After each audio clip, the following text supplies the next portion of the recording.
Hi everyone, we're at Weymouth Football Club today. I'm here to interview Brian Stock, the new club manager. So, with the success of 2 promotions in the last 2 years, can they make it a third? Let's go and ask him.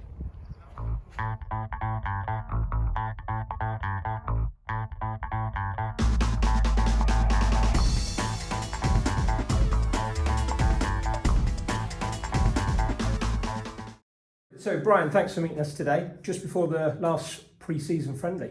Unbeaten so far in pre-season. How do you feel it's gone so far? Really well, thanks. Yeah. The lads have been, really welcoming. The staff have been excellent. Obviously, we've kept 1 or 2 from the previous management. Yeah.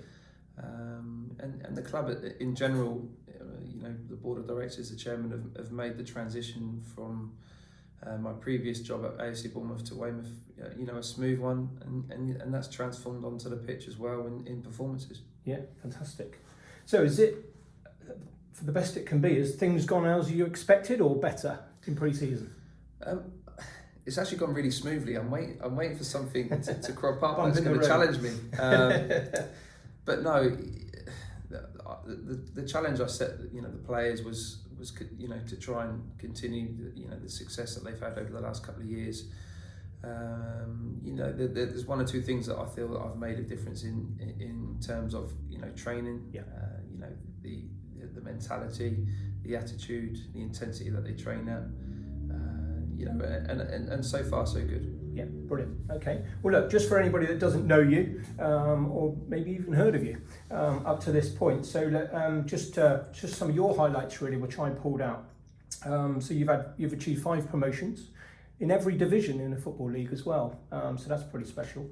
Over 500 professional games at some big clubs like Doncaster, Burnley, Preston, as well as other clubs as well. You've got your own academy, the Brian Stock Academy, and you've been capped by Wales 3 times. So clearly you've got a lot of experience and pedigree in the game. So I'm sure Weymouth are really pleased to have you, and I'm sure all of that came out in the interview process. Also, you're part of the coaching staff at Bournemouth as well. And then obviously after ending your career with Havant and Waterlooville, or the Hawks. First appointment as a manager at senior level, how are you settling in?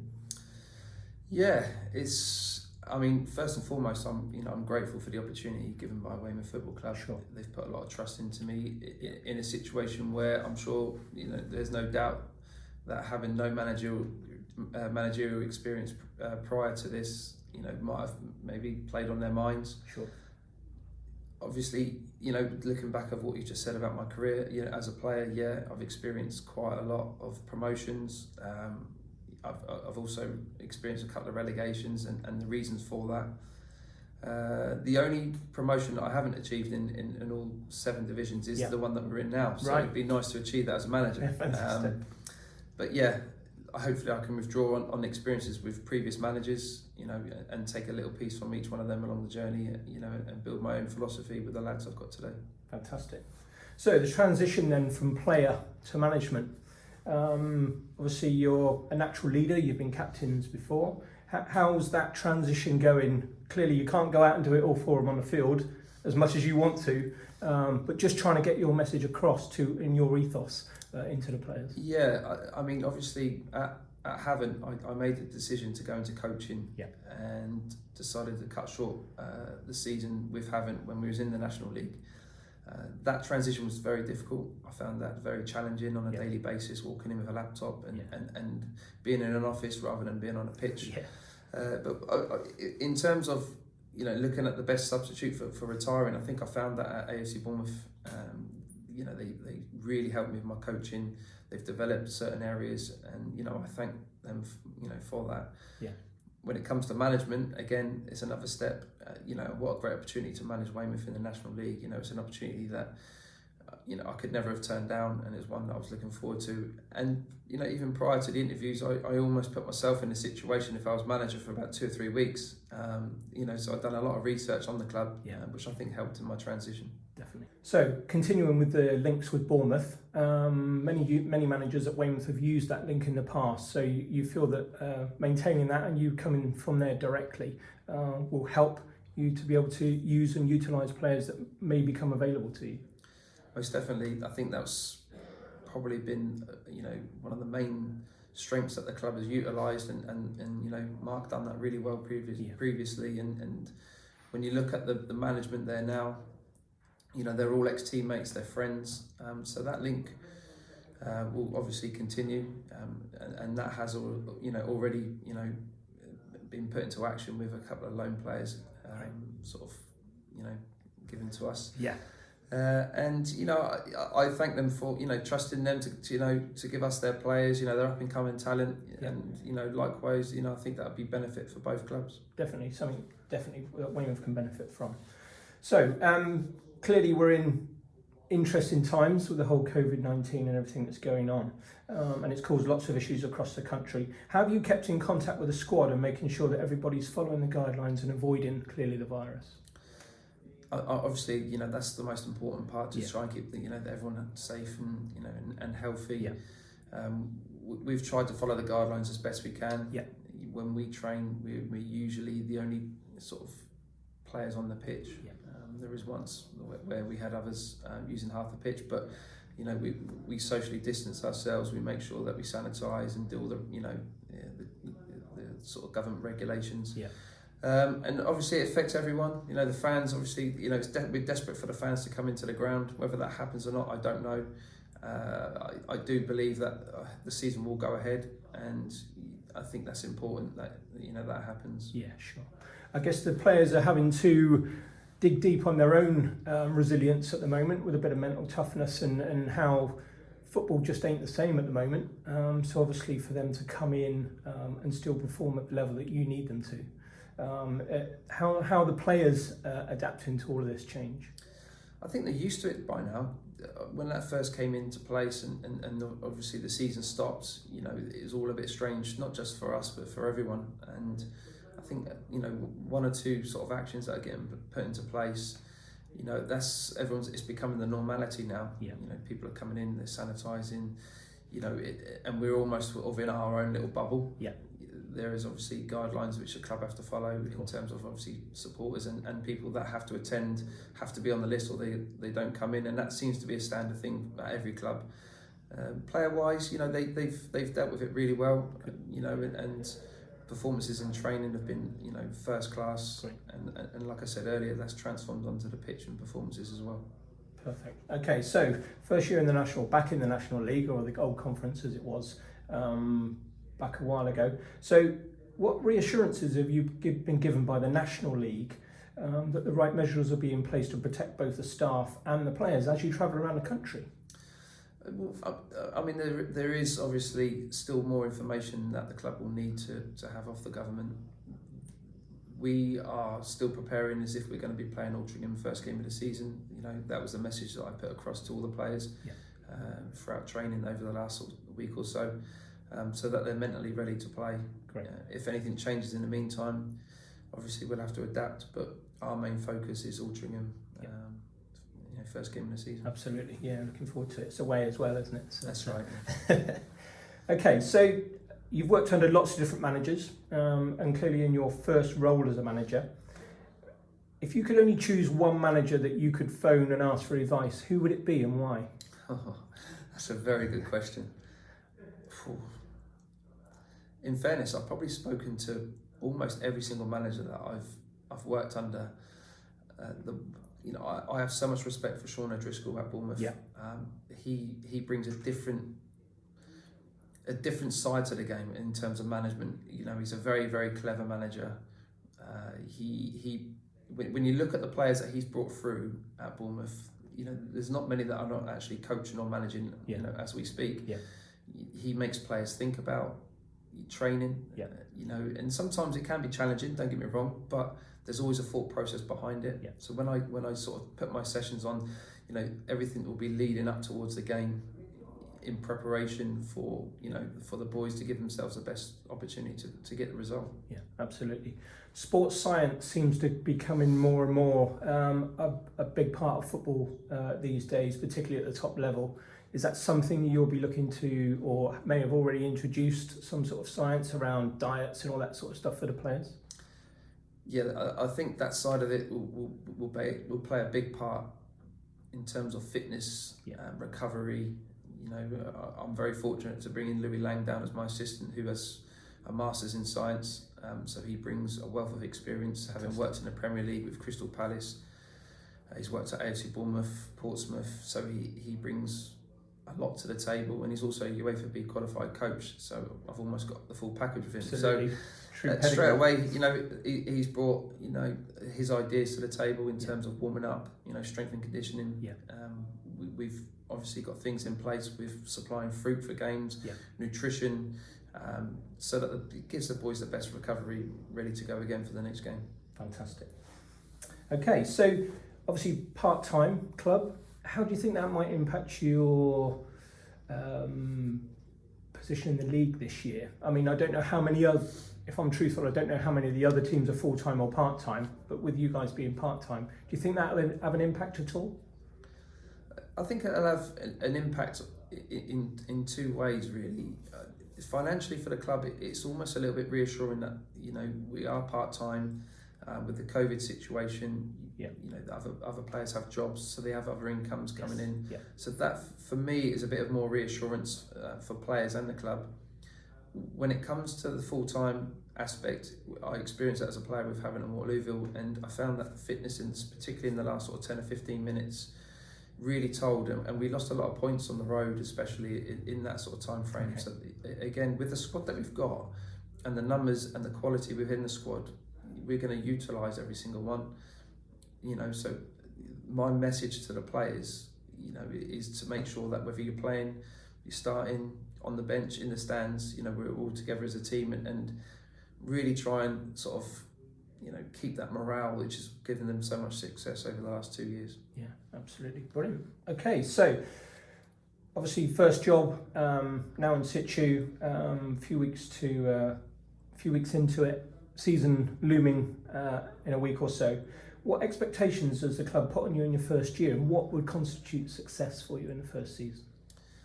I think success for the club would be to remain in the league. I think that would be a really, a good achievement, to stabilise the club.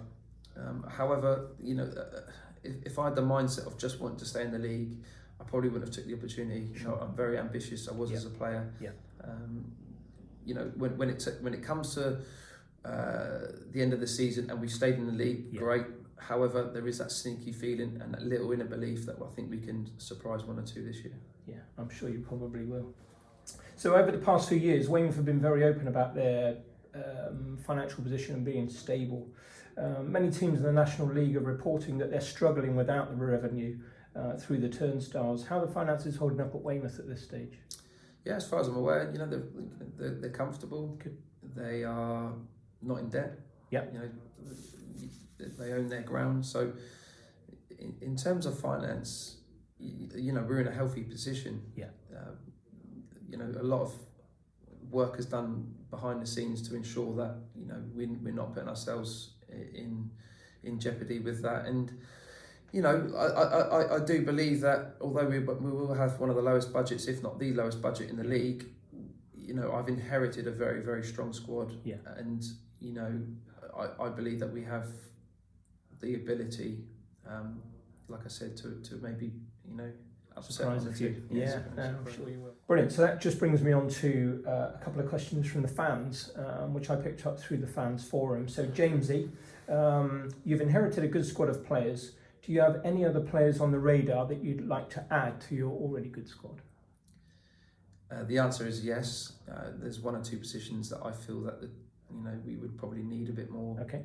Strength and depth. He's right in saying that I've inherited a very strong squad. Yeah. And there's some really good characters in there, and I think there's a really good blend of experience and a bit of youth in there. And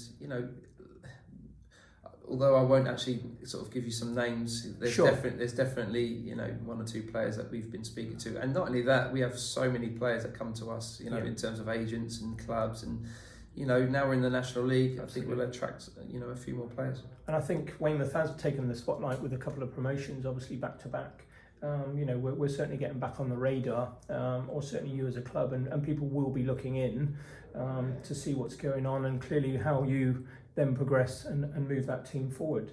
So the Watcher, the club has advertised for a part-time manager. Who decided that it became a full-time one? Was it at your request, or was this sort of thrashed out at the interview stage? I mean, the chairman answered that one to me when I signed my contract, and when he was doing the interview process, a number of candidates were saying you need to treat this like a full-time role, because if you was going into part-time, I think you're not going to give yourself the best possibility of achieving success. Yeah. I was flexible in terms of what I could have done. Yes. I could have. AFC Bournemouth again were very supportive of me, saying that I could, leave my job immediately. And since I've taken this on, it is definitely a full-time job. Yeah, and absolutely. I'm on my phone quite a bit. I saw when you arrived, you were on the phone, and I said to my daughter, yeah. That's the life of a manager, you'll be on that phone. Exactly, and that was just sorting out the hotel, ready for the weekend, the following week. So, it's a full-time role in my house. Fantastic. Okay. So, you may or may not be aware, obviously, having been promoted last year, we no longer have that direct rivalry with Dorchester. But there is a historical rivalry looming back upon these shores, which is Yeovil. Obviously, they've had a bit of a fall from grace over recent years, but not really a question, but just to make you aware of the Yeovil connection. It's quite historic. In fact, when I was looking like I was going to get the job, I spoke to Mark Mosley, and he actually said that. He said, Yeovil Town will be a sellout. Yeah. I'm just hoping that fans will be allowed in before that fixture gets played. Absolutely. So I think having looked at the fixture, I think they're both on Tuesday evenings, I think. Unless there's any changes in the fixture list between now and then. You've got recent background working with youth players. Have you been able to watch any of the club's youth teams so far? No, not really.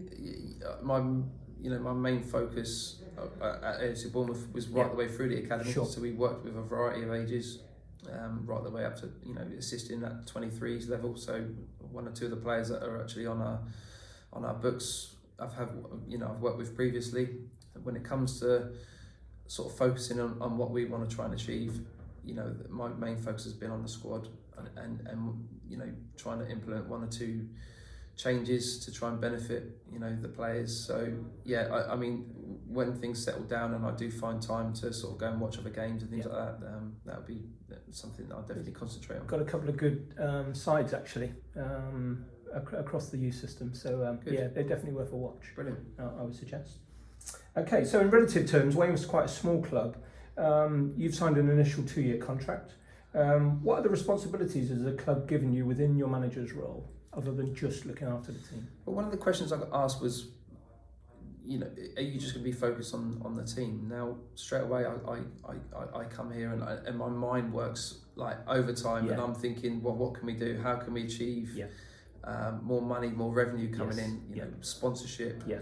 How can we sort of make this a better experience for sponsors? Yes. So don't get me wrong, my main focus, and I don't want it to come away from the team, but there is that added responsibility to try and give an all-round package, and it might even mean that we sort of put together a BTEC program at the start of next season. That might give a little bit more revenue to the club.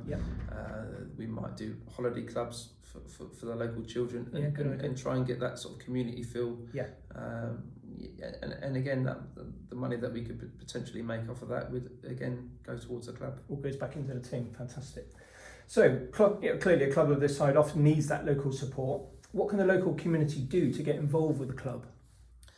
I think there's been a really strong community, and from doing the research and speaking to a number of ex-staff and players, that it's been a real town effort. With in terms of the last 2 years and promotions. Obviously, having no fans coming into the ground, is a frustrating one for everyone. Of course it is. So just support. When they do allow fans back in, that'd be great. And I don't think it needs to change too much. The support has been terrific, and that was evident when I was looking at the playoffs and previous games. It was very, very good. Yeah, it is a very well supported club, and the fans definitely will turn out for you once they're allowed back in the ground. Yeah, exactly. Hopefully sooner rather than later. So how might businesses want to get involved with the club? What's the method for them to get in contact?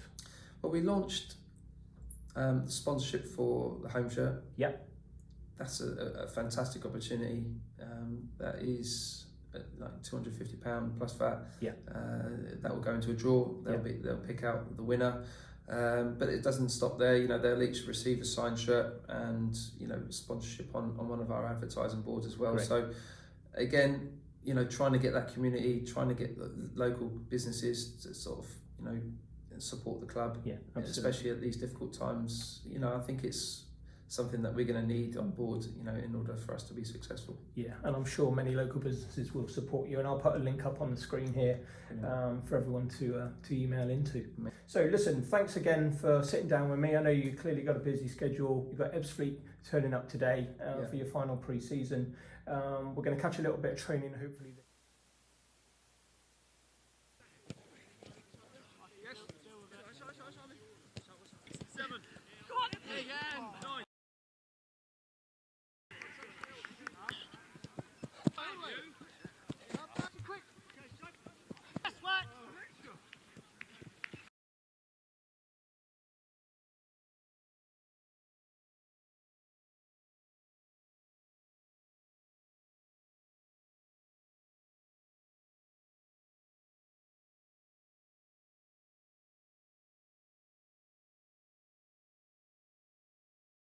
With you, the buzz around the place, you know, particularly with the players, everyone's excited to get back into the National League, and I'm sure you will do well. And as an ex-player at this club many years ago, I might add, I do generally wish you the best of luck for the season, and hopefully you can get us up to the Football League.